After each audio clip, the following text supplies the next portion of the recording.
Hey everybody, what's up? This is Markus Mooslechner and welcome to episode 1 of the SpaceWatch.Global podcast.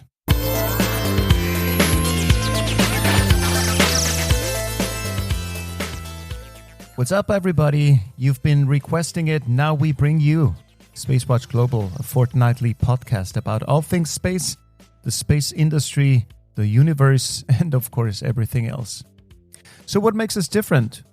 We bring you well-curated and in-depth expert knowledge from long-term space industry insiders from all over the place, including China, the United Arab Emirates, and Europe. Now, please do welcome my lovely co-host, Anna Hazlett. Anna represents SpaceWatch.Global in the Middle East and Asia regions. Welcome, Anna. Hi, Marcus. So I hear you got stuck in Dubai. I am. No, I mean, it's not a bad place to be stuck, but it's a bit frustrating. I think like the rest of the world, I'm not able to hop on a plane and go elsewhere. Else with us on the show today is Torsten Kriening, co-publisher of SpaceWatch.Global. Hello, Marcus. How are you doing? Good, Torsten. Where are you stuck these days? I'm based and stuck in Berlin or staying home. My name is Markus Mooslechner. I'm based in beautiful Vienna, Austria. I'm a filmmaker and science communicator at Terra Mater Factual Studios. So, without further ado, a little housekeeping to get us going. We have some news from the inside. We just started a series of weekly webinars bringing our successful space cafes into the streaming world. And our first Space Cafe web talk was 33 minutes with Professor Moriba Jah. Next up, Space Cafe web talk will feature Raphael Röttgen about how space entrepreneurs can raise money for their space projects and what trends he is observing in the financial markets. Else, in addition to our fortnightly newsletter, we are now offering a daily version for those who want to stay informed beyond our well-curated editions. As always, for more information, please go to SpaceWatch.Global. So, our headlines for today. Corona and the space industry, no way around that. How space applications helped fight Corona in China. Satellite 2020 and mega constellations. And our favorite gems from this week in space.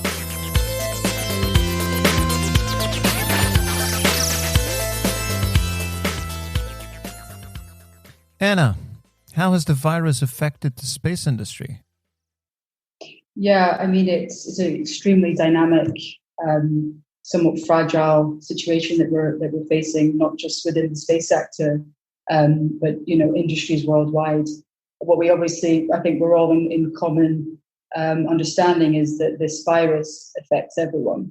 So, what we're starting to see is movement around a coordinated response into how space technologies and applications can be applied in the context of Covid19. And that's really looking at the UK Space Agency and the UK Space Trade Association, who have come out publicly to say that they're working towards this in a coordinated effort. So for more information there, please head over to our website. We've updated that as of today, 1st of April. We also see the likes of some industry heavyweights like Virgin Orbit shifting their manufacturing capabilities into designing and building out ventilators with the help of a couple of universities based in the US. Whilst we obviously see the world over shares plummeting, we still see activity in the space sector moving. And this is really because of the need for space applications, and particularly satellite and Earth observation imagery. So there's no wonder that Rocket Lab is still aiming to send up 2 NRO satellites, as well as a couple of CubeSats this month. But then we also see the likes of Maxar and Planet that are observing stress in their supplier base. So as much as they're connected to the demand for Earth observation, we just need to see how long it's going to be until these guys get affected. Question mark. What's interesting is that the lifting of the lockdown in parts of China has actually enabled a Wuhan-based Chinese commercial launch service provider to launch satellites this month. Now, I'll wait for my colleague or UA to give a bit more background onto that, but that was sort of an interesting thing that came out of space news in relation to COVID-19. Thank you, Anna, for that perfect segue. Let me now introduce and welcome Yue Yang on the show. Yue, you're an individual space policy researcher pursuing research in space security policy, China-US-Russia relations, nuclear arms control and disarmament, emerging technologies, and international security. You're based in China, and you're the author of a widely read article on how space applications help fight corona in China. Thanks, Markus. Thanks for inviting me to give me this wonderful chance to be the guest here. So in the past 2 months, China was in a fierce battle against coronavirus epidemic with a total number of around 80,000 ordinary people infected. And the epicenter of the coronavirus, Wuhan, was under a lockdown measure.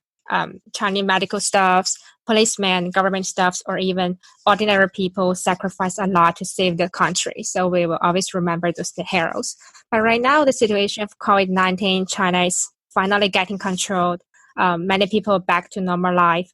High school gradually reopen. Companies get back to work. Especially many medical factories are voluntarily expanding their production lines to see if they can produce more testing kits, ventilators, masks to support other countries' medical supplies. Because before we received so many international medical supplies, supports, and courage from all around the world. I think Chinese people are so grateful for what foreign countries did for us, and we'll never forget those precious international friendship. In terms of the space applications in the virus crisis in China, Chinese space industry actually they have done a lot in the past 2 months to help fight against the coronavirus by providing multiple space services such as geographic information system-driven spatial health map, telemedicine vehicle, GNSS support drones for large-scale disinfection, etc. In the meantime, space applications have provided substantial contributions to nationwide satellite television remote education, cargo transportation control for those perishable goods between provinces, and a massive mobilization of health workers from across the country, among other things. Yue, in your opinion, in how far does all this affect the Chinese space engagement? So there are 3 types of space-based technologies that could exert critical functions to contribute to public health emergencies, namely satellite positioning and navigation technology, remote sensing and Earth observation technology, as well as satellite communication technologies. Each of those technology can derive different useful applications. For example, for the use of this satellite navigation system, the Wuhan government has promoted a Beidou navigation-based mobile app on WeChat, which is the messenger app which has so many Chinese people used here, known as Mini Neighborhood. So if the people suspect that they have symptoms of the coronavirus, they can fill out a health profile from this form in this app. And after receiving the report, the application's administrator will immediately locate the patient's exact address to the hospital and send them to hospital, then notify their neighbors to stay away from the infectious regions. So this may be not only applicable to China. This app developers can, in other countries, maybe create a similar app on WhatsApp, Facebook, Vk, with the use of their own navigation satellites such as GPS, Galileo, or Russia's GLONASS navigation system to provide different platforms for patients to seek help in more convenient way. Other applications in China also including the use of disinfection drones, which can automatically detect the area of bacteria and spray the disinfectant fluid among communities. Therefore, it also can reduce the risk for workers who have to face the biosafety hazards or exposure to the high-level disinfectant chemicals. Yue, Anna shared at least to me, dystopian photograph from a lone drone hovering over an abandoned Emirati sidewalk void of people on its lonely cleansing mission with disinfectant. Does it look similar to where you look out of the window? Exactly. I just saw the picture sent by Anna on UAE. That is how it works in China. It's the same. Like those drones are floating on air and spraying those disinfectant among communities. It's especially when people are under lockdown measures, they are not encouraged to go outside. Therefore, the streets are actually empty. It's a great time for those drones to do their jobs. Mm-hmm. In fact, so in the UAE, just this last weekend, we were all told, we were in lockdown for this exact measure for disinfection across the entire Emirates. And we started seeing like footage of these drones like running up and down the street or flying up and down the street being posted all over social media. But you see, so I think that everything that you've mentioned, UA, is it gives us a real good insight as to how space technologies and applications fare in China. But if we were to sort of like plug and play this kind of model in parts of Europe, maybe Torsten, you could jump in here. I feel that maybe data privacy, data laws may prohibit some of the uses, some of the applications at least. The other thing is the adoption of technology and the usage of mobile phones in China. I mean, WeChat alone has over 1 billion active users every single month. That is a huge number of people, and that's just a fragment of the Chinese population. So what do you think, Torsten, about some of these applications and bringing them to Europe? And from my point of view, it's evident that they have a good side and they have a benefit for us as a society. But you're completely right. At the moment, there is a huge debate about the GDPR, the data protection mechanisms which are put in place and got enforced 2 years back. So, and we try to maintain them. And the crisis showing us at the moment that it's hard to keep when life count. So and the government has to take decisions here, very hard decisions, especially during the crisis. I mean, for us, it was never foreseeable or even imaginable that we are locked down in our houses, that we are not able to move as free citizens. That's part of our constitutions. Most of the European constitutions have it in. But now we are. So, but it can only be for a period of time. And I think we have at the moment a discussion about using similar technologies, mobile phone technologies, on a voluntary base for people for detecting that. Will that help us? I don't think so. Make it mandatory or just leave it out. Otherwise, it's a toy. Yue, how does all this play out for you, especially as a Chinese citizen? I could imagine that you're not expecting things to go away after the crisis, especially as your government has instated nationwide surveillance as one of its core projects. There are so many Chinese netizens are actually worried about the issues happens in European countries recently. There's a huge debate on, is it possible for Western people to give part of their rights to the government in this crisis? Because we have a complex culture between individualism and collectivism in Western and Eastern worlds. Is it okay to make a kind of balance between individual rights and obligations? To some extent, this is what we discussed recently. Does it really matter? Does the right for living matters more or the freedom really matters? It's a good question right now. And I think it's a critical point what you just said, because really after this we're going to face a new normal. Maybe that will be more extreme for the so-called free world, or more democratic societies. But we're definitely going to be seeing it in the next few months how that's going to shape up, and maybe we'll all be a bit more kind of collective in our views. Going back to your point about individualism versus collectivism. But I really think the only way to get through this, wherever you are, is through community effort. Yeah, and there's one more question. Maybe in the future, we're going to face in the fourth industrial revolution, which definitely will be an information revolution. Like at that time, maybe the AI, artificial intelligence technologies will collect more data. Big data really means a lot at that time. During that time, will European countries still insist on their privacy rather than to meet the demand of the revolution? That's maybe another question. So apart from security concerns, is there anything on the positive side the space industry could take away from the current situation? So in all of the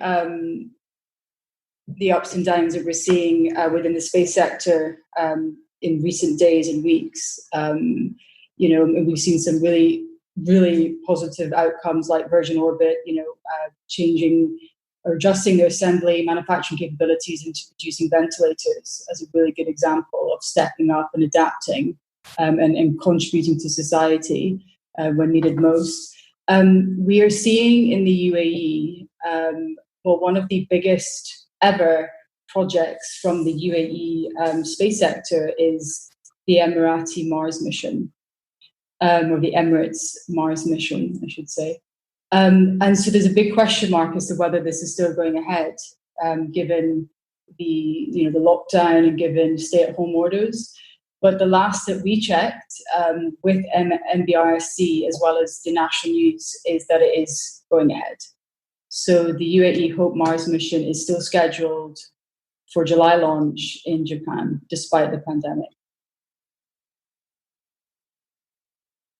Yeah, and we actually saw, so the probe itself had completed, and we saw the last few bits being assembled by some of the leadership in the UAE. So they were involved in the last few moments of putting on various messaging onto the side of the probe. So it's a really big thing for this region, but not just for the UAE or this region, but for the space sector in general. Maybe Torsten, you could share, why this is such an important mission to understanding Mars better. But it also demonstrates the engineering capabilities of the UAE in collaboration with engineers and scientists from other institutes. But it really just highlight that the UAE is serious about space. It's arguably fairly new to the sector, but it's issued and announced its own space law. December of last year, which was enacted soon after. And it's so-called business as usual when it comes to the Mars mission. And I think that's what we'll be seeing hopefully in July without any disruption. And the cool thing to me is that the world has a new Mars-faring nation, which in itself produces more competition. And that's a good thing, right? No, I think the unique point for the Mars mission Hope or from the UAE is that it's the first mission to an extraterrestrial planet from an Arab country. And it's the first mission ever, as far as I understand and know, is that takes care about the atmosphere of the Mars and does really a lot of environmental testing are in the Mars atmosphere. That's what it's designed for. So it's not a many describe it as a prestige project and so on, but it's far away from it. It is really a scientific project with in-depth science and research embedded. And I think if even this attempt is successful, then UAE and all the scientists or the Emirati scientists can be very proud of these results. The Emirati becoming a major player in space, what does this mean in an international context? I think, as Anna just mentioned, they are a respected partner on the international parquet. And all the missions they do, all the activities they do are according to the guidelines of UNOSA or the other UN bodies, COPUS, and so on. And they are for peaceful purposes. They support the SDGs on Earth and in space with all what they do. So it is everything they do in a global political international context. And I think another thing to mention about this mission in particular is that they intend to share the data. So it's not just for the UAE, it's not just for Arab nations, it's for the world, for people that can understand how to translate this data. And living here, I've been based in the UAE for 5 years now. Really, we've seen a total shift towards the space sector and the attention of the spotlight that the leadership here is giving the space sector in probably the past 2 years. So there's also a big drive towards other, fourth industrial type revolutions, so buzzwords like machine learning, AI, big data, etc. But when it comes to space, there's a real messaging here that it's actually for future generations. So understanding and putting things like the Mars mission, like the UAE astronaut program, like Emirati designed and built satellites is becoming not self-sufficient, but it's becoming sufficient enough that it can rely on its own resources and talent within the UAE, while still having a collaborative international approach. Because let's face it, space can't be just one nation. It's a very integrated, collaborative effort. So yeah, it's a real deal here. It's not just window dressing. It's quite amazing how they pulled this together and the various sort of media attention that we're seeing around it. May I add some?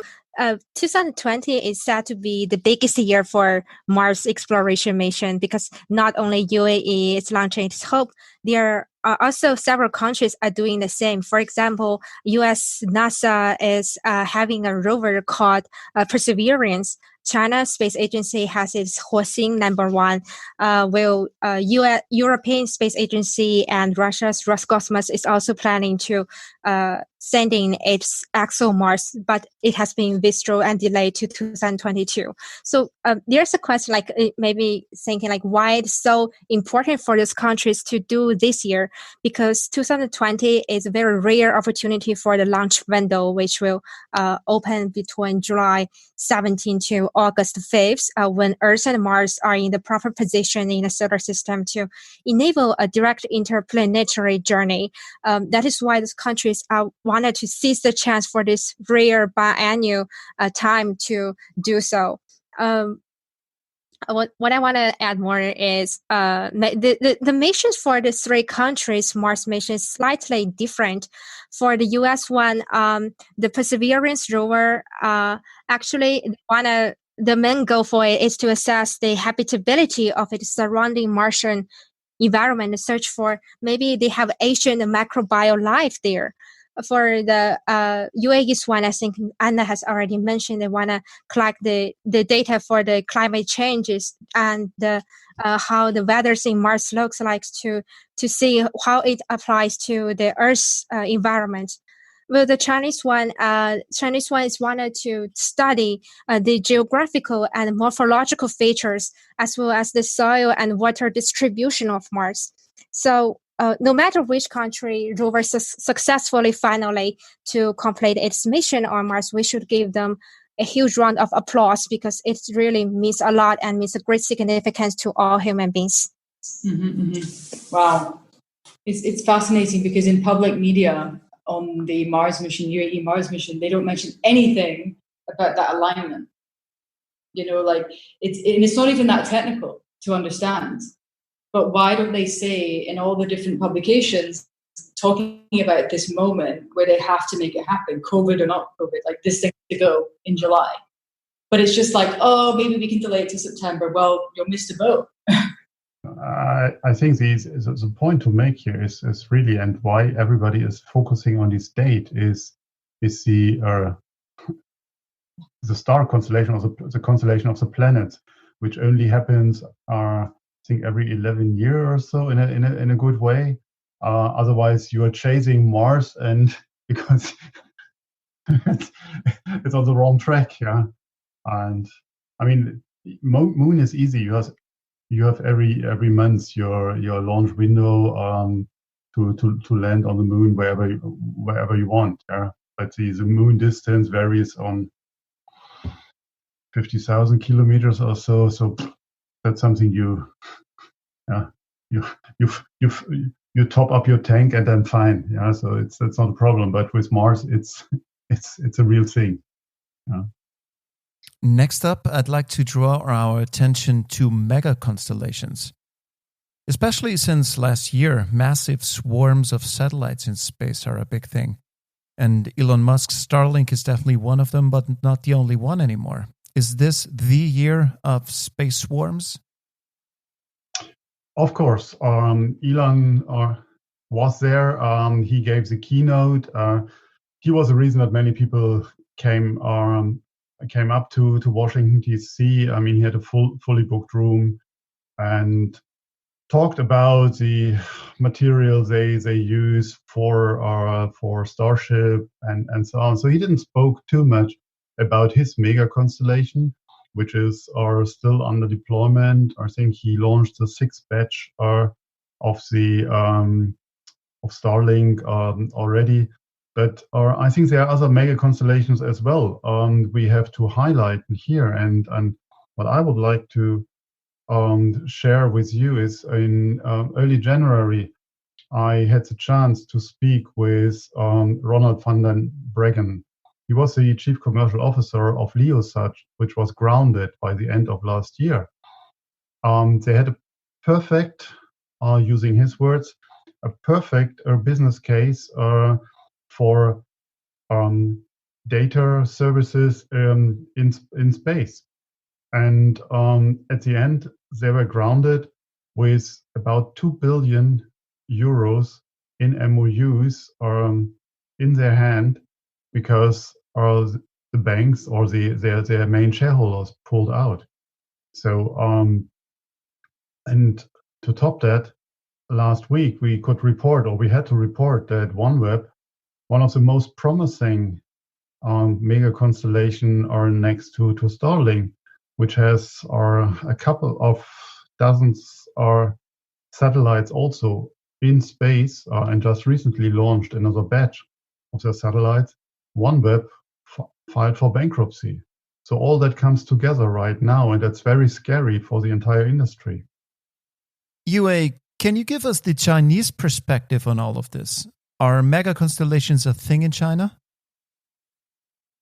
True. It is true that mega constellation satellites, which consist of thousands of spacecrafts, are becoming a popular solution recently for global telecommunication coverage, which also even can lay the foundation for the future 6G devices. But we cannot deny that there's so many threats and risks for generating a large number of space debris. It will present a particular safety hazard to satellites that can threaten countless of other spacecraft in orbit. And more importantly, it's that the current international regime can neither solve the problems of space security nor space safety. We know the only legal instrument governing activity in space is the so-called Outer Space Treaty 1967, but it's only forbidden the placing of weapons of mass destruction in orbit, but there's no restriction on the use of conventional arms to destroy the satellites, nor any restrictions on deploying the mega constellations or solve the problem of space safety. And more importantly, currently among international community, there is no agreement on what kind of restrictions and regulations should be applicable and agreed by all countries. There's only one regulations that is a proposal by China and Russia in 2008 and 2012, known as PPWT Treaty on Prevention of the Placement of Weapons in Outer Space. But this proposal failed to reach an international consensus during the negotiation session in UN. So currently we see, okay, we're going to have more mega constellations, but there's no law to regulate them. I think this is really a good time to call for multiple stakeholders as well as space industry beneficiaries and private companies to join the discussion together. Maybe they can provide different angles to solve this problem. Yue, thank you so much for being on the show, and I'm taking total advantage of you being here. Let me ask you this. In our current edition of our SpaceWatch.Global newsletter, we have a beautiful article about women in tech and how they are finally here to stay, which is good, of course. How does this topic play out in China? I think that in young generations, things are getting much, much better, and gender equality is improved a lot. Especially, we see a lot of young and women scientists are leading the whole country. For example, this time during the fight against coronavirus, we have the best women lead team to develop the vaccine. That is very impressive. I think with the education improved in China in the past 50 years, I think women's awareness for being equal and they can even do better in scientific research. This awareness is getting much, much better. I feel like currently international arena, we still need to increase the presence of women to participate of specific scientific research as well as international conference. We need to have such a gender balance in the conference so as to show an attitude they encourage more women to join the discussion. That is also a critical issue. Excellent. Thank you, Yue, so much. What a great moment to almost come to the end of our show. But before we let the curtain fall, I would like to ask you, Anna, Yue, and Torsten, for your personal gems, your favorite space stories from this week. How about you, Torsten? Yeah, I mean, what was for me most strange this week was the bankruptcy announcement of OneWeb. That struck me a lot because that was, I think, in my and in many people's opinion and hope, one of the foresight companies when it comes to constellations and how to treat it in a good way. It's hard to see. I mean, I don't believe that their story will end. Hopefully not. But again, here's hope, my companion with it. Okay. Well, on the contrary, I have more cheerful news. So till today, China's lunar rover named Jade Rabbit has already traveled over 424 meters on Moon's far side to conduct scientific exploration. This means this Jade Rabbit becomes the longest working lunar rover on the Moon right now. Because this rover represents the fruit of international space cooperation. It carries neutral radiation detector from Germany, a neutral atom detector on the rover by Sweden. It also carries payload from Netherlands and Saudi Arabia. It also marks the first major U.S.-China collaboration in space exploration since the 2011 U.S. congressional map. So it is a good news for all human beings, and we have more delightful news coming this year. You win. Our podcast is the best news. No, I think for me, the best thing was the UK Space Agency and the UK Space Trade Association coming together in a coordinated effort. I mean, maybe if it's only in writing for now, I think it just shows you that people have thought, right, we need to do something. And maybe we'll start seeing some of the applications and technologies that we saw in China at the beginning of the outbreak. Hopefully we'll see that in the UK and other parts of Europe, the States, Africa, etc. And then also the UK Space Agency and the Trade Association have come up with a survey, a Covid19 survey, for all UK space companies to take part in. And this survey basically allows them, or it demonstrates or highlights what the space companies are going through, where their needs are, maybe where some of the stimulus package from the UK government can come into play, and what they can contribute in the real sense to COVID-19. Wow, thank you, Anna. I cannot believe it. We're already through with our first edition of our SpaceWatch.Global podcast. Anna, this may come a little unprepared for you, but can you give us a sneak peek into what's on the cooker for our next edition? Is this my crystal ball moment? Okay, that was not fair from my side. Let's bring in Thorsten Kriening, the co-publisher of the SpaceWatch.Global platform. Of course, we will have very exciting features and news on our websites in the next 2 weeks. One thing what we will cover, we will recap the first space cafes, which will have been done by that time. So, for instance, as we mentioned earlier, we will do a quick recap with Moriba Jah about space security and debris. We will have a space cafe with Raphael Röttgen then recorded, also about space financing in these days. So these are very, very important topics, I think, for the entire industry. But not finishing by then, we will have a number of news stories and features on the COVID-19 handling in the various countries and in the space industry, and much, much more. So stay tuned and look at the website, I would say. Absolutely, Thorsten. And to all of you guys out there listening in, please find all the information about everything space-related on our website, SpaceWatch.Global. We are a collective of space insiders, space industry experts from all over the globe, because we deeply believe that space does not belong to nations but to everyone. So please support the show by spreading the word and our hashtag SpaceWatch.Global. We will be back in 2 weeks, and if you're confined to staying at home these days, always remember, only the sky is the limit, so you're always safe to look upward. Thank you so much for listening in.